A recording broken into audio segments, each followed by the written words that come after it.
바울이 깜짝 놀랄 수밖에 없어요. 이유가 뭔가요?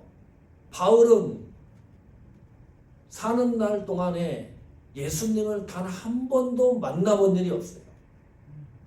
예수님에게 부름받은 사도도 아닙니다. 제자도 아닙니다. 예수님과 한 번도 스쳐 지나간 일이 없어요. 예수님이 전하는 말을 직접 들어본 일도 없습니다. 나사렛 예수가 강조되는 것은 이 예수 그리스도는 이 땅에 인간의 몸을 입고 오신 그 예수 그리스도, 역사성이 있는 예수 그리스도인 것을 증명하는 겁니다. 그러면 그 예수를 만났다고 하는 건 바울이 부활하신 예수 그리스도를 만나는 장면입니다. 그러나 부활하기 전에 예수님을 단 한 번도 만난 일이 없기 때문에 바울은 단 한 번도 예수님을 핍박한 일이 없는 거예요. 그러면 7절, 8절은 예수님이 가짜 뉴스의 생성자입니다. 바울이 단 한 번도 예수님을 핍박한 일이 없는데 예수님은 너가 나를 핍박했다.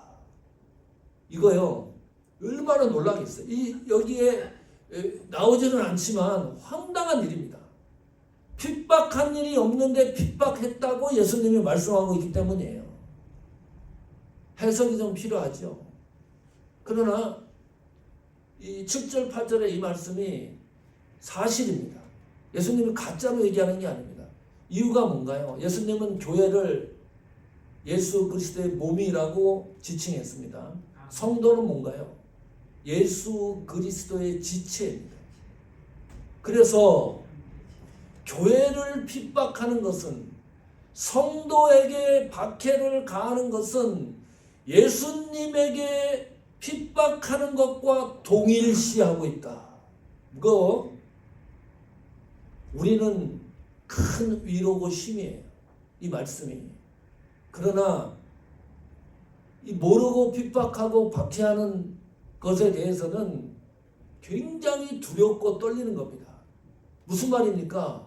핍박하고 박해하는 것에 대해서 하나님의 공의가 그 문제를 해결한다는 겁니다. 동일시하고 있기 때문에. 그래서 사역할 때 다 경험합니다. 힘들 때 있습니다. 지칠 때 있어요. 그렇게 하는 인간은 교회 아니니까 사랑으로, 은혜로 품고 인사하고 나누는 거지, 세상 밖에 사회 같으면 절대 보지 않는 그런 아픔도 겪기도 합니다. 이 정도의 차이는 있지만 사역을 감당하면서 고난도 있어요. 애매히 당하는 핍박도 있고요.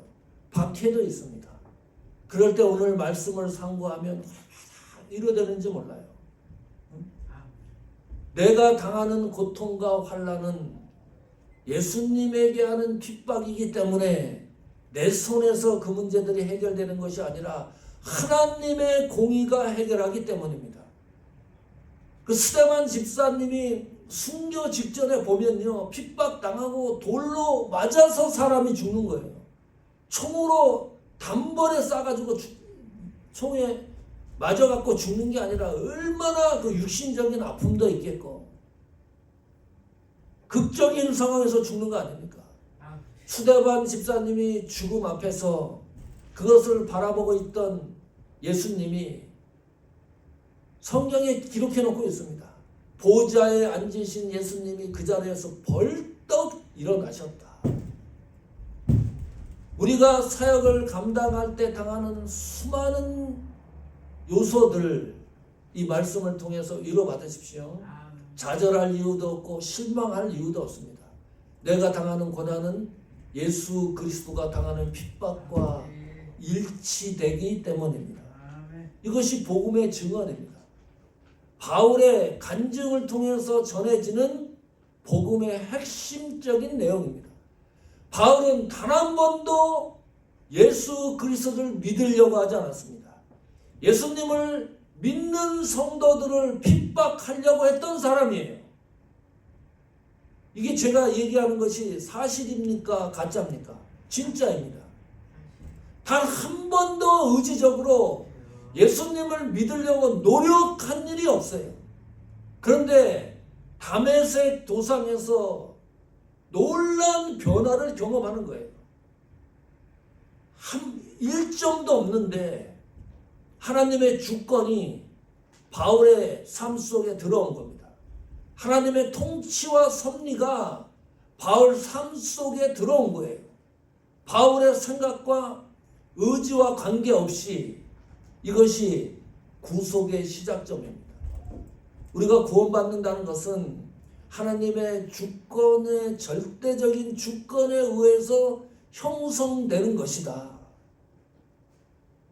그것이 이 다메섹 사건을 통해서 보여지고 있습니다. 이 명장면이에요. 그래서 성도는 이 세상을 어떻게 살아가는 거죠? 은혜로 살아가는 거예요. 은혜로 살아가는 삶, 이거 하나면 풍성한 삶입니다. 바울은 간증을 통해서 그 은혜의 삶에 하나님의 주권, 하나님의 통치, 하나님의 섭리를 선언하고 있습니다.